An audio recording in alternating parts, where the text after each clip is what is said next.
Quando a bola rola numa Copa do Mundo, bilhões de pessoas estão olhando para o mesmo lugar. E talvez seja justamente por isso que a política nunca conseguiu ficar longe do futebol, pelo menos numa percepção assim, pequena. A história das Copas mostra que os gramados muitas vezes foram usados como palco de disputas muito maiores do que os 90 minutos de uma partida. Foi assim na Itália de Benito Mussolini, que transformou os mundiais de 34 e 38 em vitrines do fascismo. Foi assim no Brasil em 70, quando a ditadura militar procurou associar a conquista do tri ao discurso de unidade nacional. E foi assim também na Argentina de 78, quando o regime de Jorge Videla tentou utilizar a Copa para melhorar sua imagem internacional, enquanto denúncias de perseguições e desaparecimentos políticos ganhavam repercussão no mundo. Mas a relação entre política e Copa do Mundo vai além dos governos. Fala de identidade nacional, de memória coletiva, de imprensa, de propaganda, de poder e também de como os torcedores vivem e interpretam esses momentos históricos. Por isso, o episódio de hoje, a gente vai tentar entender um pouquinho onde que política e Copa do Mundo se encontram. E para essa conversa eu tenho aqui dois convidados muito especiais, jornalista e escritor, integrante da Academia Paulista de História, Geraldo Nunes, autor de diversas obras, entre eles o mais recente, o livro Aventuras de um Repórter Aéreo, que nós falamos em matéria aqui na agência Rádio Web, e também o jornalista e escritor Tiago Berraich, responsável por uma impressionante pentalogia sobre Copas do Mundo conquistadas pelo Brasil, que agora lança a mais nova obra sobre a campanha do pentacampeonato na Copa de 2002. Geraldo, como é que vai? Tudo bem? Olá, Norberto. Olá, Tiago. Olá, ouvintes. Tudo bem por aqui? É um prazer participar do seu programa. Ô, Tiago, tudo bem com você? Tudo bem, Norberto? Olha, uma honra estar com você. Tá com a lenda do rádio Geraldo Nunes, nós três ex-colegas de Eldorado, e fiquei muito feliz pelo seu convite para falar sobre um assunto que a gente gosta pouco, né? Que é futebol e política, né? Gosta pouquíssimo. Inclusive, você acha que essa conversa cabe, Tiago, aproveitando que você falou sobre esses dois assuntos, né, que a gente adora. É possível falar de Copa do Mundo discutindo política? Eu acho que não tem como dissociar uma coisa da outra, né? Porque a Copa do Mundo, como eu sempre digo, faz parte da nossa memória afetiva, né? A gente não se lembra apenas dos jogos, das partidas, do título ou da derrota. A gente se lembra do momento em que a gente vivia, da questão social da época, da questão política de cada época. Então não tem como não separar um assunto ao outro. Você citou Mussolini, né, no começo dos anos 30, 34 e 38, quando a Itália foi bicampeã. Hitler tentou fazer com que a seleção da Alemanha em 38 fosse reforçada por jogadores da Áustria depois da invasão da Alemanha pela, pela Áustria, né? A Áustria foi invadida pela Alemanha, foi anexada pela Alemanha.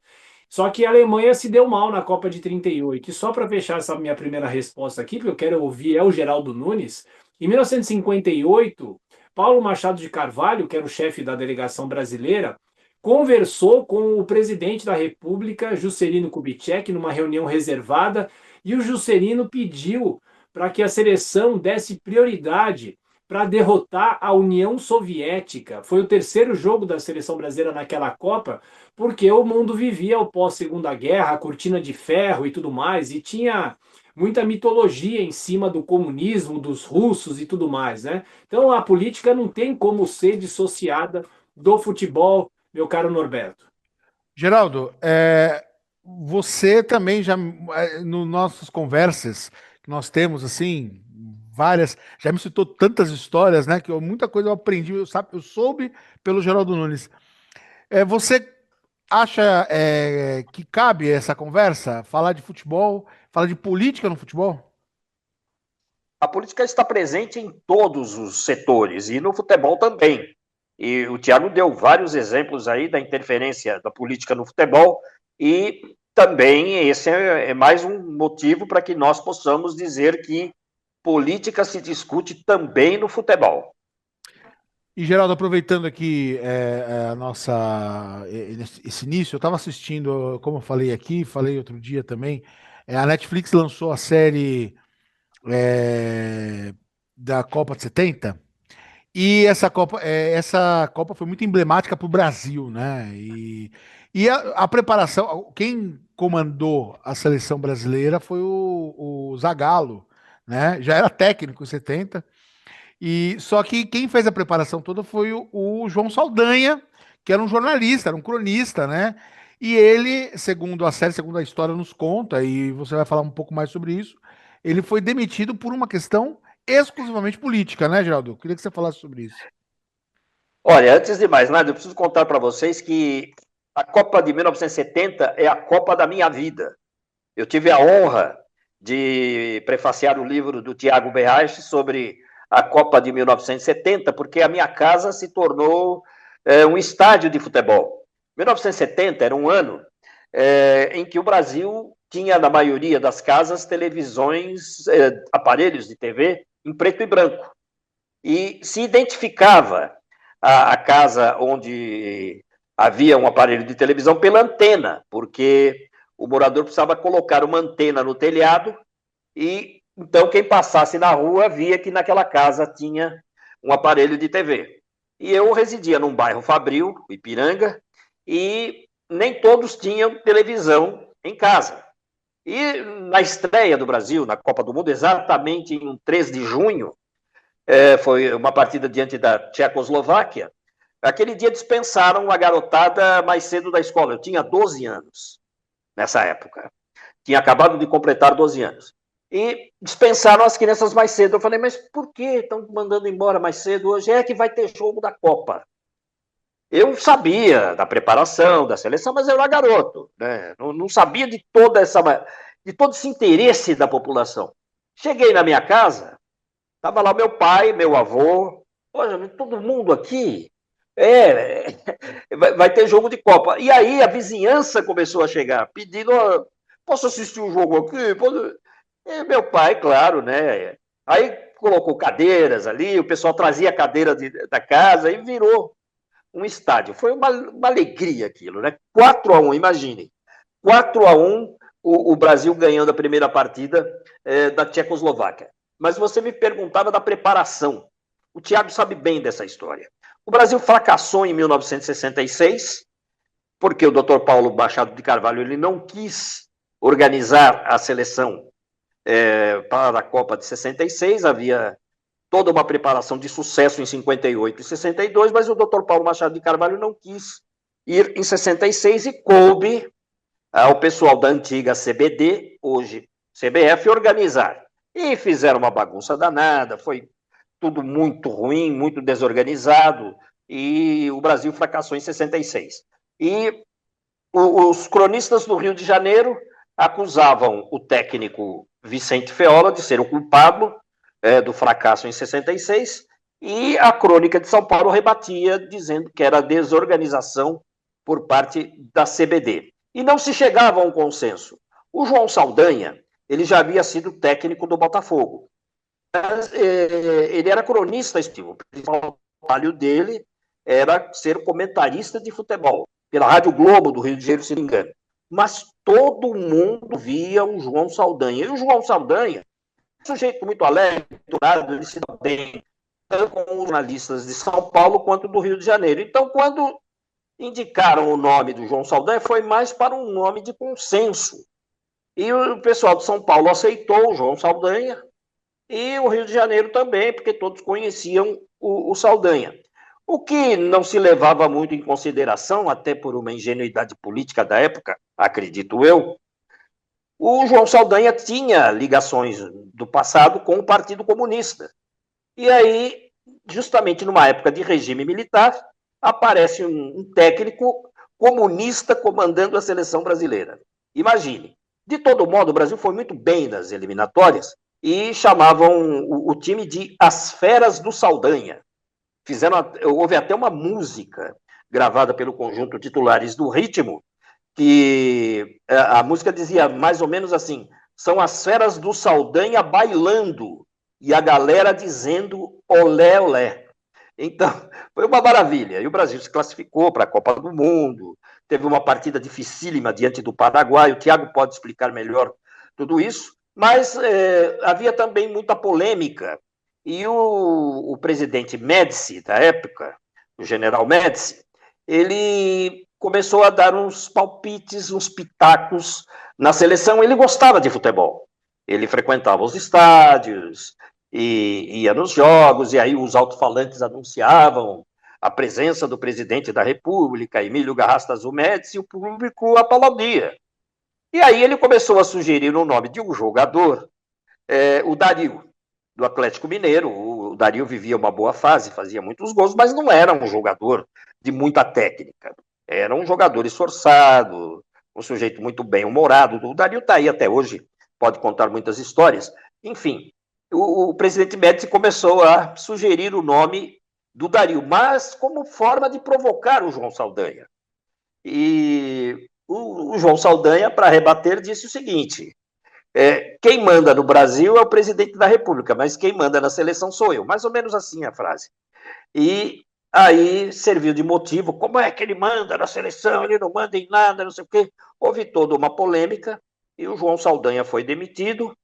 O Zagallo foi chamado para o lugar. O Zagallo era um ex-jogador, já tinha se tornado treinador de futebol, e o Zagallo assumiu a seleção faltando assim um pouco mais de um mês para a Copa. O Thiago tem a data direitinho.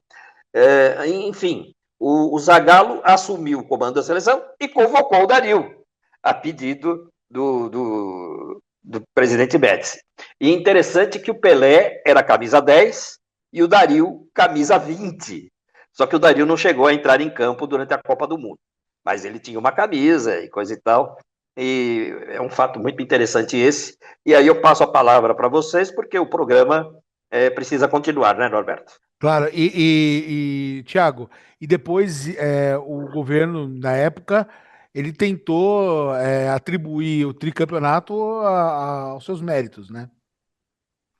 Ô Norberto, só um adendo sobre essa série aí da Netflix da Copa de 70. Eu acho que, assim, para o grande público, pode ser uma série que chama atenção, porque tem muita gente que nem conhece a história ou que só ouviu por cima. Mas para nós que gostamos de pesquisar, que acompanhamos a história, eu achei a série uma afronta à história do futebol brasileiro, porque reduz um pouco a maior conquista da seleção brasileira, na minha humilde opinião, é a maior conquista da história da seleção, a um dramalhão mexicano, né? Então, assim, você tem alguns diálogos que jamais aconteceram, tudo bem, é uma série ficcional.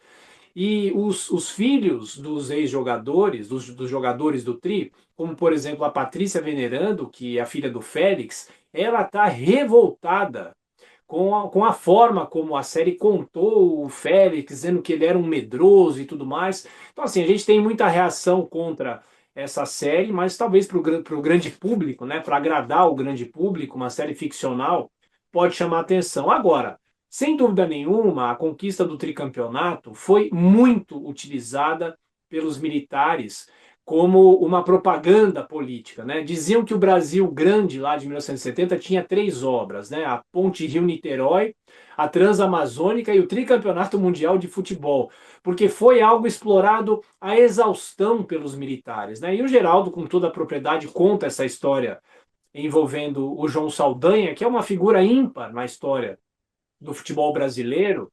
E talvez muita gente me pergunta, ué, mas por que o Saldanha foi demitido, né? A grande dúvida, ou talvez a grande discussão, é por que ele foi escolhido, porque ele era um comunista convicto. Imagina um regime militar, porque a CBD tinha ligações, claro, com os militares. O presidente da CBD era o João Avelange, que já tinha as aspirações políticas dele para ser o presidente da FIFA, né? Então eles chamam o Saldanha, que era uma pessoa muito popular, como o próprio Geraldo falou, e era aquela figura que podia resgatar o moral da seleção. Mas também a convocação dele, o convite para ele, foi uma forma de tentar calar o maior crítico do futebol brasileiro, que era o próprio João Saldanha, né? E o Saldanha se envolve nessa história do Dario, e a gota d'água foi quando ele entrou armado. Ele correu atrás do Ustrik, que era o técnico do Flamengo, com um revólver, revoltado com uma crítica que o Ustrik tinha feito ao Saldanha, né? Aí a CBD mandou o João Saldanha embora, ele sofria uma espécie de boicote dos integrantes da comissão técnica. O Saldanha cita muito o Lídio Toledo, por exemplo, né, que teria sonegado informações sobre jogadores. Teve um entreveiro que o Saldanha disse que o Pelé estava cego, era míope, e a comissão técnica reagiu a isso. De qualquer forma, o Saldanha foi demitido e o Zagallo foi chamado, faltando exatamente 78 dias para a estreia da seleção, justamente no 3 de junho, quando a gente está aqui gravando essa conversa, né? Então, a conquista do Tri foi usada pelos militares e quando a torcida e os jogadores chegam a Brasília, né, para serem recebidos pelo presidente Médici, passa um helicóptero que joga na multidão um papelzinho falando: esse aqui é o Brasil grande, esse aqui é o Brasil que está superando todas as dificuldades, todos os problemas, né? Mas felizmente o que a gente lembra hoje é da conquista do tricampeonato, né? A gente não tem essa questão dos militares, apesar da utilização da conquista, foi uma vitória que se separou um pouco dessa questão militar, né? Porque os militares também estavam ao redor da seleção na concentração. A seleção brasileira faz uma preparação militar para a Copa do Mundo de 1970, né? Mas os militares, eu garanto para você, conversando com muita gente, os militares não mandavam em campo. E o Dario não entrou em nenhum jogo da seleção. O máximo que ele chegou foi ficar no banco de reservas no terceiro jogo da seleção contra a Romênia, mas ele nem entrou em campo, né? Então esse é um fato muito marcante da história do futebol brasileiro que revela, né, essa ligação do futebol com a política, Norberto. Tiago, você que tem o livro, né, de 1970, também escreveu o livro sobre 1958 e 1962. Nessas outras duas Copas, houve também essa interferência política de alguma forma, ou tanto em relação ao Brasil como em relação ao próprio evento, né? No caso a FIFA, no caso outras seleções? Olha, num grau muito menor, né? Num grau muito menor. Em 58 eu dei o exemplo aqui que o governo brasileiro tinha, claro, interesse. O próprio presidente Juscelino Kubitschek, ele via a conquista da Copa do Mundo como uma forma também de promover, né, o próprio governo, né? É bom lembrar que em 58 ainda não existia Brasília. Brasília era uma cidade que ainda estava sendo construída, só seria inaugurada em 21 de abril de 1960. Só que no dia da final da Copa de 58, em 29 de junho, quando o Brasil vence a Suécia por 5-2, Juscelino está na futura capital do Brasil. Já havia um hotel lá chamado Hotel Turismo de Brasília, e o Juscelino ouve o jogo pelo rádio, não havia transmissão ao vivo pela televisão ainda de Copa do Mundo. A primeira transmissão é só em 70, que o Geraldo sabe muito bem. E aí o Juscelino ouviu o jogo pelo rádio já em Brasília. E aí, abordado pelos jornalistas, pelos repórteres da época, né, ele disse: olha, a vitória esportiva é a vitória de todo o país. É um Brasil que não conhece mais os fracassos esportivos, né? Uma referência às derrotas na Copa de 50 e na Copa de 54, né? Foram derrotas marcantes que fizeram até o Nelson Rodrigues cunhar a história do complexo de vira-latas, né? Já em 1962 foi uma questão muito menor politicamente, né? E o primeiro presidente da República a receber os jogadores campeões do mundo em Brasília foi o João Goulart, né? A Brasília já tinha sido inaugurada em 61, o Jango, que era vice do Jânio, o Jânio tinha renunciado, e aí o Jango era o presidente da República, mas naquele esquema do parlamentarismo, né? Então você tem lá o relato dos jornais, do Jango recebendo os jogadores, mas a interferência política foi num grau muito menor, nem se compara com a interferência política que nós tivemos em 1970, Norberto.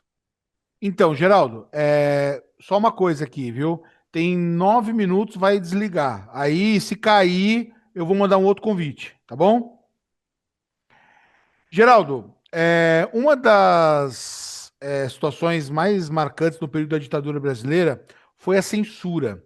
Você contou uma história que você foi testemunha ocular da Copa de 70, né? Que você recebia as pessoas para assistir e tal. Você se lembra de relatos, seu pai falando, ou depois, quando você começou a estudar jornalismo, a ver que você seria um jornalista, histórias de que a censura atrapalhou a cobertura de Copa do Mundo? Quanto ao envolvimento da censura na transmissão da Copa do Mundo, eu não tenho relatos a respeito de interferência da censura, até porque havia apenas um canal na Embratel para todas as emissoras, então foi formada a Rede Brasileira de Televisão, teve também a Rede Brasileira de Rádio, e o pessoal trabalhava mesmo no sentido de transmitir a Copa do Mundo. O que eu posso te falar é a respeito do dia a dia. Meu pai não falava de política em casa. E nessa época aí da Copa do Mundo de 1970, eu estudava na primeira série do ginasial. Naquele tempo ainda tínhamos o curso ginasial. Seria a quinta série de hoje do ensino das crianças. E eu saí, nessa época de jogos, eu saía da escola e tinha uma pessoa que distribuía uns adesivos, Brasil, ame-o ou deixe-o. E eu levei aqueles adesivos para cá e eu achava bonito, porque tinha a bandeira do Brasil, e eu queria colocar no carro. Meu pai falava, não, eu não quero que você coloque. Aí um dia eu teimei lá, ele tinha saído, eu fui lá e coloquei no carro. Aí ele tirou e ficou bravo comigo. Aí eu falei, mas por que você não quer que eu coloco isso? E ele não me explicou por quê. É claro que havia todo um contexto político ali, que era o governo militar que fazia a questão do ame ou deixo. Se você é contra o regime, saia fora do Brasil. Mais ou menos isso. E foi o que me chamou a atenção. Depois eu vi ver o que havia acontecido. Esse ame ou deixo era um adesivo político e meu pai não queria envolvimento nesse assunto. O Thiago, na abertura, falou um pouquinho sobre a questão do Hitler, né? Na época do nazismo, e também na abertura falamos do fascismo, né? Esses grandes nomes, né, que marcaram a política ou, né, os regimes, né, autoritários da história, eles sempre utilizaram mesmo, né, a Copa como vitrine também, né, Thiago? Norberto, deixa eu só acrescentar uma coisa na resposta do Geraldo, né, sobre a interferência, talvez, da censura nas transmissões Sim. esportivas, né? Eu concordo com o Geraldo, com tudo que ele falou, mas eu queria só fazer um adendo. Eu sou um obcecado por buscar os áudios antigos dessas transmissões, né? E há mais ou menos um ano eu consegui muita coisa da transmissão original da televisão na Copa do Mundo de 1970, que foi uma Copa transmitida em pool, né, pelas emissoras, os narradores se dividiam nos tempos dos jogos, né? E o que havia efetivamente era referência ao governo militar durante as transmissões. Por exemplo, o Oduvaldo Cosi, né, que era um narrador da TV Tupi. No começo do jogo da final, né, o Brasil-Itália, ele narra os 22 primeiros minutos e meio, né, depois ele passa o bastão para o Walter Abrão, que também era da TV Tupi. Então ele cita os ministros militares, ele faz longos agradecimentos pelo esforço dos militares para empenhar a transmissão, para conseguir que essa Copa fosse transmitida ao vivo para o Brasil. Ele cita os ministros da comunicação, cita o próprio presidente Médici, né? E na transmissão do rádio, da rede da Copa, da parceria que foi feita pelo pool feito, né, pela Jovem Pan, Bandeirantes Nacional, o Geraldo Blota era o repórter do Joseval Peixoto da Jovem Pan, né? E aí tem aquela história que o Médici acertou o palpite da final, dizendo que o jogo seria 4-1 para o Brasil. E aí o Geraldo Blota diz o seguinte, né? O presidente Médici entende como ninguém de futebol. Ele acertou o placar de 4-1 para o Brasil. E graças a um erro de Clodoaldo, né? Que começou a jogada do gol da Itália, né, o gol de empate ainda no primeiro tempo, se não fosse aquele erro, o presidente Médici não teria acertado o placar, seria 4-0 para a seleção brasileira. Ou seja, a gente vê com o olho de hoje, a gente critica talvez esse posicionamento, esse puxa-saquismo do governo, mas eram outros tempos, né? Era uma outra época, né? Ou seja, os veículos de imprensa bajulavam o poder, né? Tinham talvez que fazer efetivamente isso, né? Mas de qualquer forma, você citou os ditadores, né? Bom, eu acho que o Mussolini é o maior exemplo de como o futebol foi utilizado, né, para propaganda de um regime, né, para propaganda de um título, de uma conquista, né? E andando um pouco mais aqui recentemente, a gente teve no sorteio da Copa do Mundo de 2026 o título da paz que a FIFA deu para o Trump, né? Isso mostra que a FIFA também é um órgão ou uma entidade altamente política, né? Altamente interessada nas questões políticas, precisa estar bem com todo mundo. A escolha do Catar também em 2022 foi uma polêmica muito grande. A Copa de 2030 vai ser em 6 países diferentes, ou seja, é para agradar políticos, é para agradar essa politicagem que nós temos, né? Então, não dá para dissociar, é o que eu disse no começo, né? Não tem como dissociar uma coisa da outra. Não sei se vocês concordam, se o Geraldo concorda também. Eu concordo com você. Você acrescentou aquilo que eu já havia falado, né, Tiago? Essas informações você adquiriu através de pesquisa. E você lembrou bem, o pessoal da crônica esportiva utilizava isso até como forma de agradecimento, porque realmente as dificuldades técnicas eram muito grandes naquela época. Havia apenas um canal de satélite. O Brasil pagava um satélite chamado Intelsat 5, e havia sido criada a Embratel, empresa brasileira de telecomunicações, era uma empresa estatal, e a Embratel fazia essas conexões com o Intelsat. Então, dependíamos única e exclusivamente da Embratel, que era uma empresa uma empresa pertencente ao governo, pertencente ao regime militar. Não tem essa história de Estado naquela época, a separação de governo e Estado. Era uma coisa só. Então você tinha que agradecer, porque senão até poderia perder espaço, oportunidades e tudo mais, e havia concorrência entre as emissoras. Então, de pleno acordo com você, é um momento que eu não vivi, porque eu tinha apenas 12 anos, então não acompanhava diretamente esses assuntos. Mas, estando hoje consciente, eu sei que tudo isso é uma grande verdade. E, Geraldo, recentemente nós conversamos, fora do ar, sobre alguns problemas relacionados à política dentro do São Paulo Futebol Clube. E aí entramos no assunto da CBF e tudo mais, que faz tempo que, desde o Ricardo Teixeira, que a gente agora está assistindo aí o Samir, né? Mas alguns presidentes que a política, né? As escolhas ou não duravam ou saíam de forma estranha.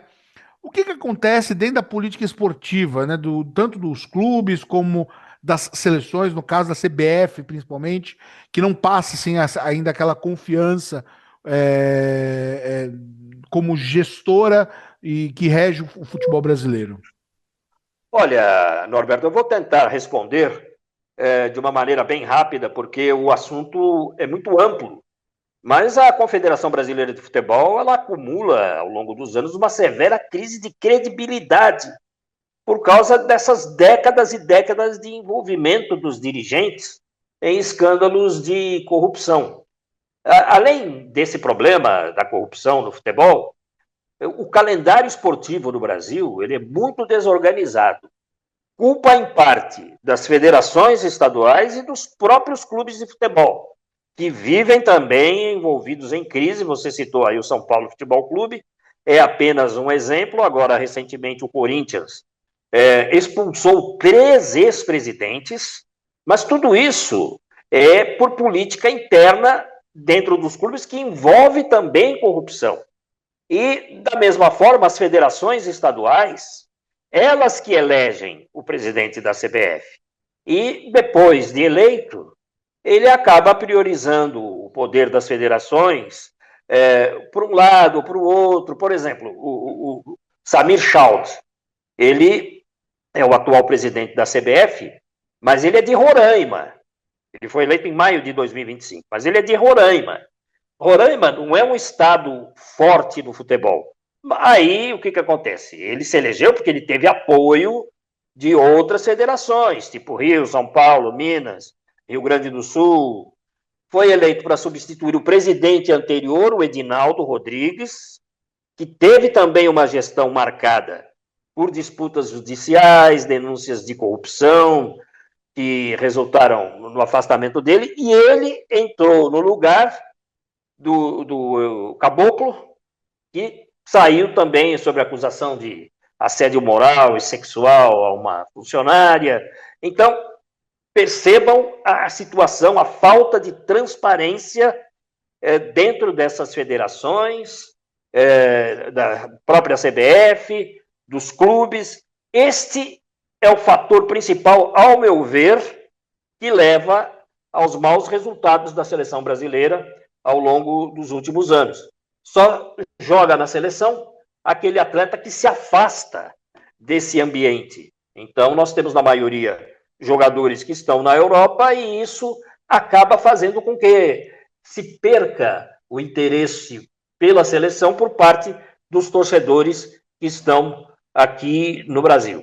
Esses são alguns assuntos. Eu passo a bola para você, Norberto, porque com certeza o Thiago tem mais a acrescentar sobre esse assunto. Thiago, recentemente a gente falou muito sobre, né, o passado, né? A gente tem visto, assim, também, tanto nas Copas de 94, de 2002, a gente viu também essa interferência. Talvez, claro, acho que que mais me vem à memória é de 2014, que foi no Brasil, né? Que teve um problema com as construções dos estádios, aquela polêmica toda, né? Eu queria que você falasse para nós.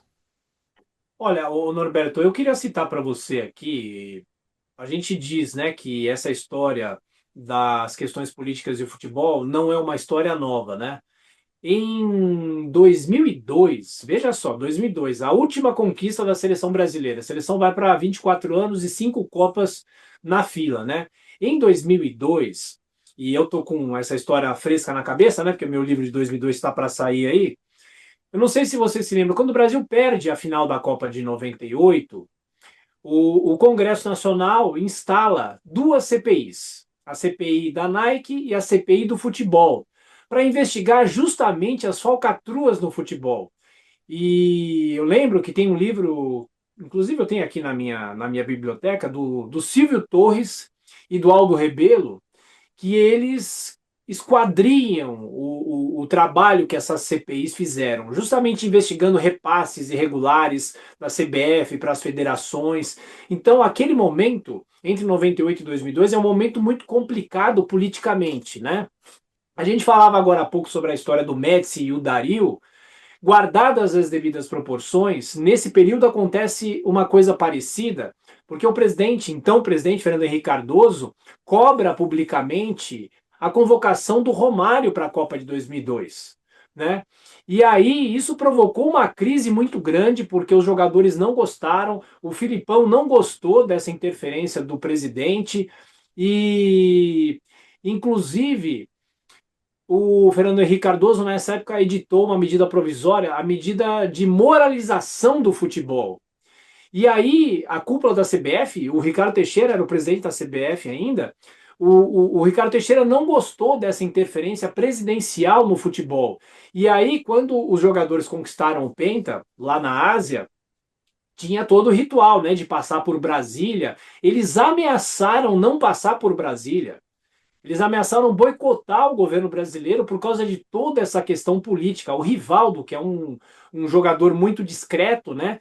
Ele ficou muito chateado com algumas declarações do Fernando Henrique na época, dizendo que o pior de tudo seria se o Brasil nem se classificasse para a Copa do Mundo, né? Então são exemplos razoavelmente não tão recentes que mostram essa interferência política, esse atrito político com o futebol, né? Em 94 eu me lembro que depois da conquista tivemos aquele episódio chamado de A Muamba do Tetra, né?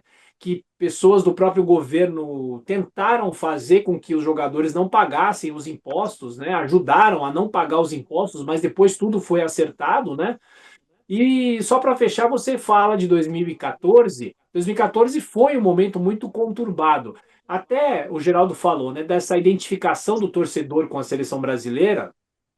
Acho que a coisa já não vem bem desde 2010, mais ou menos, né? O Brasil perde a Copa de 2006, né? Tinha uma expectativa muito grande daquela história do quadrado mágico, né? Do Brasil poder conquistar o Hexa naquela época. O Brasil perde a Copa. Aí de 2006 para 2010 vem um abismo de jogadores, né? A gente não tem mais jogadores como tinha antigamente. Aí nós temos as manifestações de 2013, toda a questão política envolvendo a Copa, aqueles movimentos lá não vai ter Copa, os gastos para construções de estádios, as obras que não saíram, como esse monotrilho que ligaria ainda o Morumbi ao aeroporto de Congonhas, né, que só foi inaugurado recentemente. Isso se o Morumbi fosse o estádio de abertura da Copa do Mundo, que nem foi, né? Gastaram mais fazendo o estádio do Corinthians, né? Então, toda essa ebulição política que começa nessa época vai afastando cada vez mais a torcida da seleção brasileira, né? Aí você tem o sequestro da camisa da seleção por um grupo político e até desaguar no que a gente viveu agora com a convocação do Neymar, né? Um lado político comemorando, o outro não, as redes sociais inundadas com opiniões, né? Então a gente vive um momento muito complicado, né? Todo mundo tem voz, eu acho que isso é positivo, mas tudo fica muito politizado, né? Tudo se politiza nesse momento e o futebol não é diferente, né? O futebol não escapa dessa politização. Aliás, acho até que você menciona no teu livro de 94, é, que o Brasil que entra, né, em 94, você começa a se preparar ali, foi bem próximo ali do impeachment do Collor, do fim da primeira eleição, né, democrática para presidente depois de tantos anos, né, Thiago? E tem uma questão muito importante, que o Plano Real entra em vigor em 1º de julho de 94, no meio da Copa do Mundo, né? A Copa Ah, de é. 94 vai de 17 de junho a 17 de julho. Então, o Plano Real entra em vigor no dia 1º de julho, e eu me lembro, eu até cito isso no livro, o Galvão Bueno, no meio dos jogos, dando um 0800 para as pessoas ligarem para tirar dúvidas sobre o Plano Real. E aí, quando o Brasil ganha a Copa do Mundo, eu lembro de um discurso do Luciano do Vale, na transmissão da Bandeirantes, né? Bom, o Brasil agora é tetracampeão, finalmente o Brasil sai da fila depois de 24 anos, o Brasil que agora começa a viver uma era de uma moeda forte, né, de uma moeda que pode acabar com a inflação, o Brasil que pode ser grande também fora dos campos esportivos, né? Então tá tudo misturado, gente. É uma mistura muito grande, né? Você mistura futebol, Copa do Mundo, e em 94 a gente não tinha redes sociais, nem em 2002, né? É bom lembrar, mas em 94 a gente nem tinha redes sociais. Aliás, hoje saiu até uma matéria interessante, né, comparando muito as seleções de 94, a própria seleção de 2002, foram duas seleções que se fecharam, né? A comissão técnica de 94 não deixava os jornais impressos entrarem na concentração, para que os jogadores não soubessem o que estava acontecendo, ficassem alheios às críticas, porque aquela seleção foi muito criticada, né? Então, tudo é política, meu caro Norberto. Geraldo, você vê ali, né, uma Copas, as primeiras três Copas, né, com Pelé, com Garrincha, com grandes nomes, né? Eu falei aqui dois que são os melhores, né? Mas grandes nomes, o próprio Capita, olha, mas ali Gerson, enfim. Depois do 94 com o Romário, né? Com o Romário sendo o grande destaque, mas era um time bem completo, né? Com Mazinho, com Bebeto, com Tafarel, com Ricardo Rocha, com Branco. Depois 2002 com Ronaldo, com Rivaldo, com Ronaldinho Gaúcho, com Kaká que estava no banco, novinho de tudo. Depois 2006 a gente lembra que o Quadrado Mágico não convenceu, mas era uma expectativa muito grande pelos nomes, porque o Brasil tinha uma safra muito grande. Depois foi decaindo, né? E Por que você acha que isso aconteceu? Você acha que faltou investimento no esporte, investimento social? Por que hoje o Brasil não tem mais essa safra de grandes jogadores? Você tem agora, em 2026, um Neymar em fim de carreira, um Vinícius Júnior que brilha muito no clube, mas na seleção se apaga um pouco. Um conjunto de meio de campo até razoável, uma defesa boa, Gabriel Magalhães, Marquinhos, bons nomes. Mas por que decaiu disso que a gente viu ser pentacampeão para agora? Olha, Norberto, essa sua pergunta é muito complexa, daria um programa inteiro para nós discutirmos esse assunto. Eu procurarei ser breve, mas eu vou te contar uma coisa. Aquele Brasil de 58, 62, 70, século XX, era um Brasil muito diferente desse, porque o tempo passa. Como já dizia Fiore Giliotti, o tempo passa, a torcida brasileira. Em 1958, obviamente, eu estava nascendo, não me lembro, mas era mais ou menos o mesmo cenário. Havia muito espaço para se jogar futebol. Eu me lembro que eu tinha 5, 6 anos de idade e eu morava numa rua que ficava em frente a uma chácara, para você ter uma ideia. E era uma chácara onde o proprietário da chácara plantava flores. Então, rosas, lírios, enfim, adálias, várias flores. E descendo a rua, tinha uma pontinha, você cruzava um riozinho e do outro lado tinha um campinho de futebol. E todos os domingos havia jogos naquele campinho. E, olha, era assim uma torcida, sabe, decisão de Copa do Mundo. O pessoal do bairro ia assistir o jogo com um interesse tremendo. Era uma competição ali envolvendo os clubes da região, clubes de várzea, era algo maravilhoso. E da várzea saíam muitos jogadores. O Zé Maria, que foi reserva do Carlos Alberto na Copa de 70, é um exemplo, ele veio da várzea. Mas assim, encontravam-se jogadores nessas várzeas, nas várzeas paulistanas, do Rio de Janeiro, em todas as cidades, havia muito espaço para se jogar futebol. As capitais foram crescendo, as cidades foram se desenvolvendo, esses espaços diminuíram, foram sendo ocupados por edifícios, por mais residências, enfim. Eu falei da Copa de 70 que as pessoas olhavam nos telhados das casas para saber quem tinha televisão. Hoje quase não há mais residências, são edifícios na capital paulista, por exemplo. Então, essa já é uma explicação pela diminuição da quantidade de craques. Para você ter uma ideia, em 1970 ficaram de fora jogadores como Dirceu Lopes.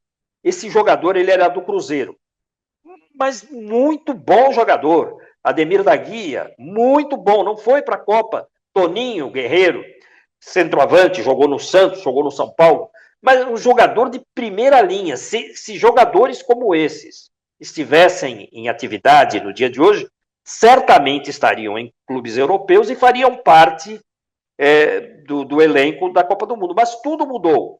Então, hoje, um menininho que gosta de futebol, ele é levado pelo pai a uma escolinha e ali ele é ensinado pelo professor, ele já sai disciplinado para o jogo. Nunca mais teremos um jogador como o Garrincha, por exemplo, que tinha pernas tortas. Como é que você vai admitir um jogador de pernas tortas?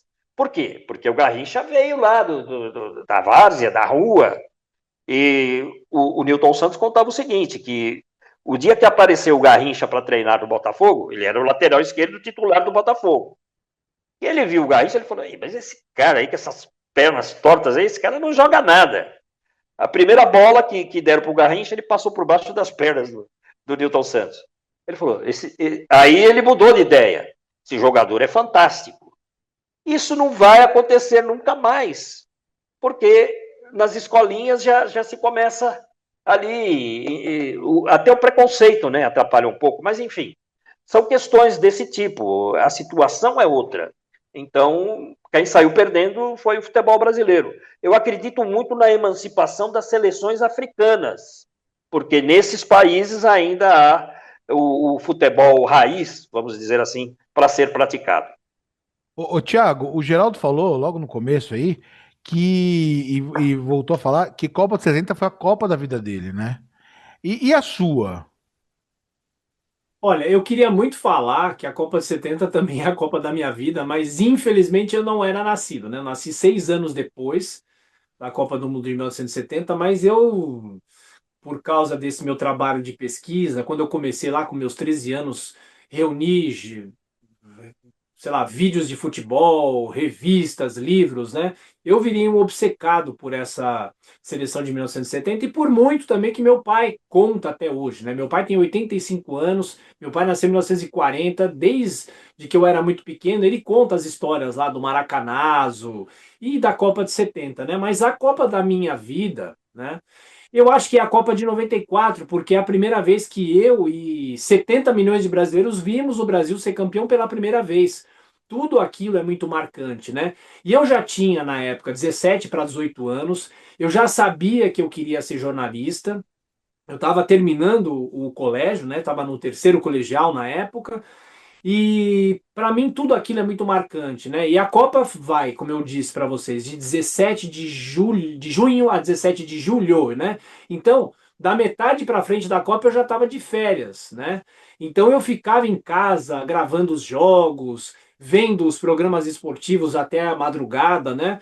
Mal sabia eu que eu já estava na cabeça reunindo informações para um dia lançar o meu livro também da Copa do Mundo de 94, né? Então aquela Copa é uma Copa emblemática para mim. Claro que a final poderia ter sido resolvida nos 90 minutos, né? Porque aquilo lá, como o Galvão Bueno diz, foi teste para cardíaco, né? E a imagem do Baggio chutando um pênalti para fora para terminar a Copa do Mundo e assistindo pela Globo, né, com a música do Ayrton Senna, o tema da vitória, né? Tudo aquilo é muito emblemático, né? Tudo aquilo é muito memorável, né? E eu, quando o Brasil perdeu a Copa de 90, eu falava com meu pai assim: poxa, pai, você já viu 3 Copas do Mundo, o Brasil campeão do mundo. Será que eu nunca vou ver o Brasil campeão do mundo? Né? Porque a derrota de 90 foi muito frustrante, né? A seleção tinha bons jogadores, né? Já tinha alguns jogadores que seriam campeões em 94, mas foi uma seleção que fez uma Copa patética, uma Copa horrorosa, né? A seleção de 90 fica em 11º lugar depois do tricampeonato, é a seleção que teve a pior participação em Copas do ponto de vista de colocação, né? E só para fechar, o Brasil tem 2 eras de ouro na história das Copas do Mundo, né? De 58 a 70, o Brasil ganha 3 Copas em 4, e de 94 a 2002, que o Brasil ganha 2 Copas em 3, sendo que chega na final dessas 3 Copas do Mundo, né? Então você até pergunta para o Geraldo, né? Será que nós não temos mais jogadores? E eu fico pensando nisso todos os dias, mas por que que não temos mais um Ronaldo? Por que não temos mais um Romário? Não vou nem dizer porque não temos mais um Pelé, porque um Pelé a gente não tem mais há décadas, né? Mas por que que nós não temos jogadores capazes de resolver na base do improviso, na base do talento, na base, enfim, do talento do brasileiro, né? Então, assim, eu fico me perguntando, eles saem muito cedo aqui do Brasil, entram no esquema do futebol europeu ou de outros lugares do futebol, né?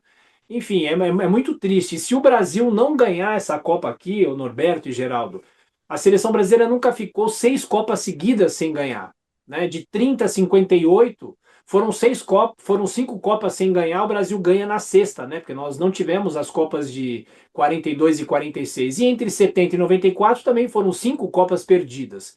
Então, será que o Brasil vai perder uma sexta Copa do Mundo? E o pior que aquele alemão lá que prevê as Copas do Mundo, as finais, não sei se vocês viram, um economista da Alemanha, dizendo que essa Copa de 2026 vai ser ganha pela Holanda numa final contra Portugal e o Brasil vai ser eliminado pelo Japão na fase anterior das oitavas de final. Eu espero que isso não se concretize, viu, Norberto e Geraldo Nunes? Aliás, foi muito bom você trazer essa informação dos anos que o Brasil não leva a Copa, porque eu vou te fazer uma outra pergunta. Acho que um dos maiores nomes da história das Copas do Mundo e do Brasil é de Mário Jorge Lobo Zagallo, né?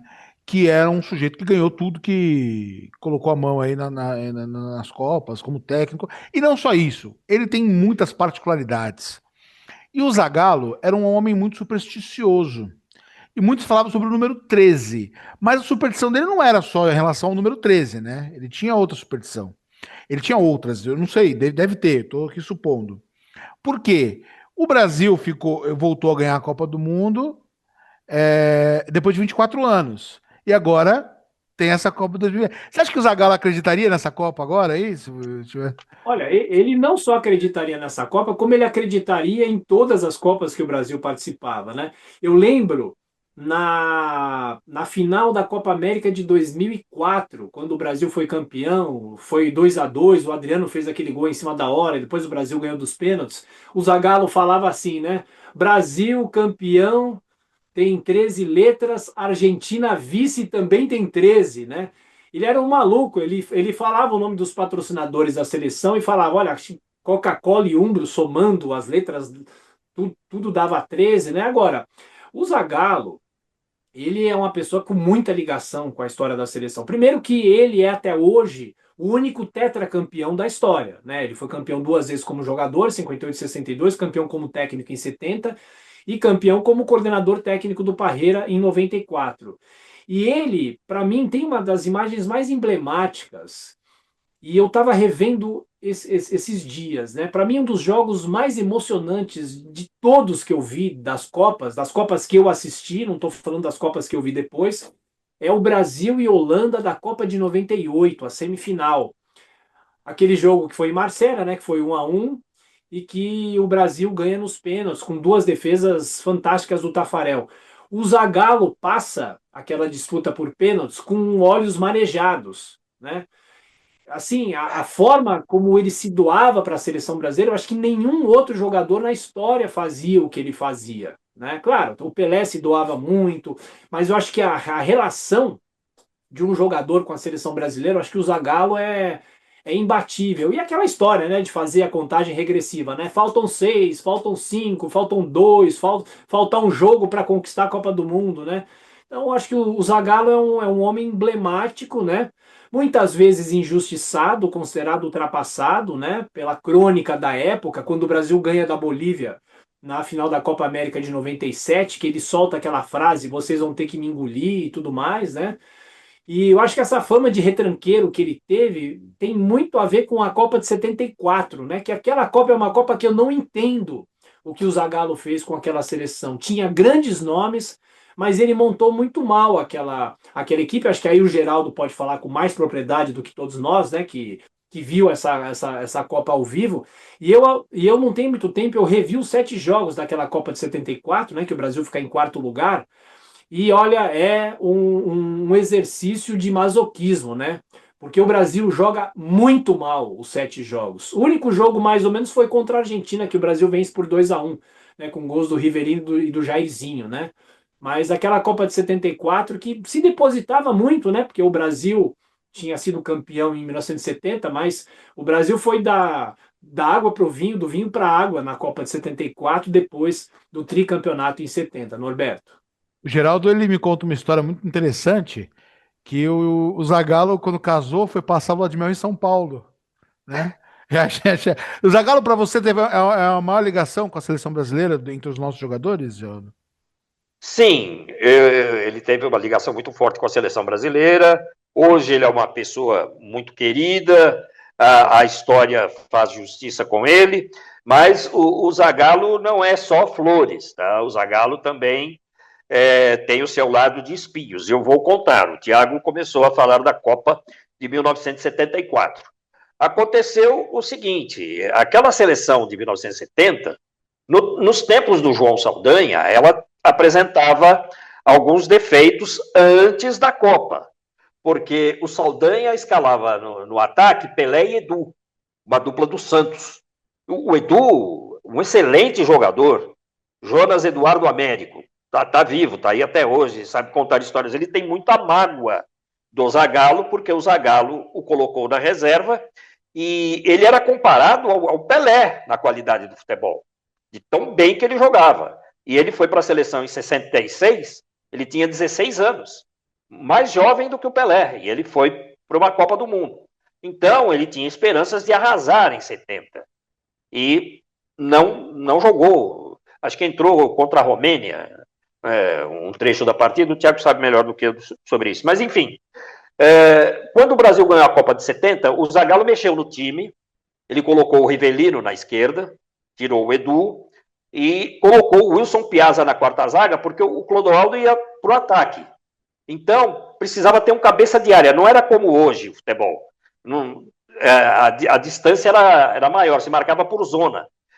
Só que ele precisava ter um primeiro homem de combate. Ele, em vez de manter o Fontana ou o Joel Camargo na quarta zaga, ele colocou o Wilson Piazza.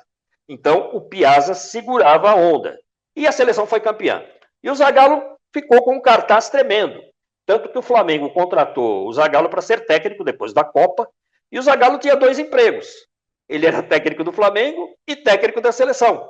Quando havia convocação, ele pedia licença no Flamengo e convocava o time. Você acha que um cara que é técnico de 2 equipes vai ter tempo de analisar o futebol das outras seleções e coisa? Não, ele estava preocupado com as partidas do Flamengo. Os campeonatos já eram mais ou menos iguais os de agora, se joga na quarta e no domingo.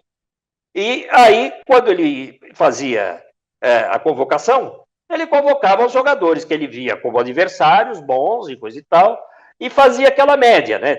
Naquela época a cobrança era muito grande.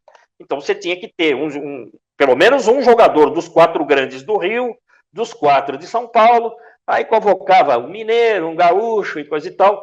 Era assim que o Zagallo fazia, e foi essa seleção que ele levou para 1974, uma média ali entre os clubes. Ele se preparou mal para a Copa do Mundo, e o Brasil foi surpreendido por seleções europeias, como a Iugoslávia, por exemplo. A Iugoslávia só não ganhou do Brasil na estreia por azar, porque teve bola na trave, bola no travessão, o Emerson Leão precisou fazer defesas incríveis e coisa e tal. No segundo jogo também, 0-0 de novo, e precisava ganhar de 3-0 do Zaire, conseguiu ganhar de 3-0, mas um gol do Valdomiro. O Valdomiro era um ponta direita, porque o Jairzinho também ficou com muito cartaz. Aí ele não queria mais jogar na ponta direita. Ele queria jogar no meio, porque ele era centroavante no Botafogo. E o Zagallo concedia essas coisas. Colocou o Valdomiro na ponta direita. O Valdomiro era do Internacional. Um jogador esforçado e coisa e tal, mas não era craque. Mas, de todo modo, para o Jairzinho jogar no meio, ele colocou o Valdomiro. E aí a seleção de 74 fracassou. Mas era uma grande seleção. Chegou à semifinal. Se o Pelé tivesse ido em 74, e ele não foi, dizem que por briga também com o Zagallo, porque começou a haver discordâncias entre eles, sempre foram amigos, mas houve discordâncias, e enfim, o Pelé não foi. Mas se o Pelé tivesse ido, nós teríamos vencido a Holanda, porque a Holanda, no primeiro tempo daquele jogo, a Holanda ficou com medo do Brasil. Ela se resguardou. Aí, no segundo tempo, o técnico viu que o Brasil não ia. Vão para frente que vocês vão ganhar. E ganharam, 2-0. Os 2 gols no segundo tempo. Então, aí, quando a seleção voltou, 74, o povo queria trucidar o Zagallo pelos erros que ele cometeu, que ele não teve a visão de como era o futebol europeu. Ele não pesquisou. Ele era técnico do Flamengo. Como é que ele ia pesquisar? Então, isso pesou muito sobre o Zagallo. E depois ele retornou, mas já numa outra fase, e aí, mais maduro também, obviamente, ele. Aí houve esses resultados e esses elogios todos merecidos que vocês fizeram a ele. Bom, pessoal, Thiago Berraich, tem aí, ó, o livro de 58. O Thiago vai lançar um livro sobre a Copa de 50 depois, viu? Olha, não sabia Quem dessa. sabe, né, Geraldo? Quem sabe? Isso daí é um spoiler. O spoiler, deixa passar essa Copa, deixa passar o lançamento de 2002, a gente fala disso aí ainda, né? Em 2030, você lança esse livro da Copa de 50, que vai ser sucesso. Tá? 80 anos, né? 80 anos da derrota. E depois eu refaço aquele prefácio, porque eu já estudei um pouco mais, tá? Tá bom, combinado. Vamos lá, ó, que vai fechar esses 5 minutos e meio aqui. Bom, eu conversei com o Thiago Berraich. O Thiago Berraich tem ele chama de pentalogia. Tem a trilogia, ele tem a pentalogia, né? O livro de 58 livro de 62, livro de 70, livro de 94, agora tem o de 2002. E dá para comprar aquele box, né, para colecionador, né, Thiago? Sim, a gente está para lançar o livro, né? E espero que durante a Copa do Mundo a gente já tenha já distribuído para livrarias e tudo mais, além dos livros em separado, né? Se a pessoa entrar na Amazon, acho que a Amazon é o melhor lugar para se pesquisar, né? As pessoas vão poder comprar um box também. Quem não tem nenhum, pode comprar um box com os 5 livros já. E quem tem os outros livros, eles vão vender também a caixinha avulsa para as pessoas montarem os 5 livros, né? Então é uma pentalogia. Agora, se o Brasil ganhar a Copa de 2026, aí não tem jeito. Aí eu vou ter que fazer o quê? Uma hexalogia? É isso, Norberto? Eu como palmeirense, eu tive que até contar o Enia, campeonato Deca. Então, assim, eu acabei Pois é. aprendi com o Mauro Betti, inclusive. Ah, aprendi com o Mauro Beto, né? Ô, Geraldo Nunes, bom, vamos voltar aqui, né? Obrigado, viu, Thiago, pela tua participação aqui. Obrigado Foi um você. prazer Obrigado te você. receber. Foi muito legal, é um aprendizado. Eu gosto muito de Copa do Mundo, não sou um conhecedor como vocês dois, mas eu gosto muito de aprender, de ter o conhecimento. Tenho os livros do Thiago, inclusive, estou esperando o de 2002. E E é o só um adendo, último, ele Norberto. assinou para mim lá, eu estava aqui em Portugal, ele já assinou para mim lá de São Paulo. Fala. Não, e só um adendo, eu gosto muito pouco do Geraldo Nunes, e muito pouco, né? Muito pouco. Nós temos uma grande história juntos lá na Eldorado, que lamentavelmente não está no ar neste momento, mas temos grandes recordações. Foi uma grande casa e uma grande escola de jornalismo para muita gente. É isso. E onde sim a história de São Paulo e a história do rádio se encontram também, né? Geraldo, obrigado. Geraldo também eu tenho aqui, ó, tá aqui na minha mesa. Eu li com farofa, comi com farofa, Aventuras de um Repórter Aéreo. É um baita livro que inclusive, eu tenho o prazer de ser citado, porque eu apresentei um programa junto com o Geraldo Nunes, né? Então eu vi meu nome dentro do livro, fiquei muito orgulhoso. Obrigado, viu, Geraldo, pela tua participação, obrigado pela mais essa entrevista, mais essa conversa que a gente está junto aqui. Olha, Norberto, muito obrigado pelo convite de participar do seu programa, ainda mais tendo a companhia do Tiago Berrage, um grande colega de trabalho, um grande amigo, e conversamos até hoje. Trabalhamos em parceria, colocando no ar pelo Spotify as antigas edições do São Paulo de todos os tempos. Então, para mim, foi ótimo participar desse bate-papo. Muito obrigado e até uma próxima oportunidade. E no Spotify também você pode ter lá momentos históricos da Eldorado também, né? De São Paulo todos os tempos. Tem um canal exclusivo de São Paulo todos os tempos. E tem também um canal de momentos da Rádio Eldorado também. Olha, obrigado então. Um abraço para vocês, viu?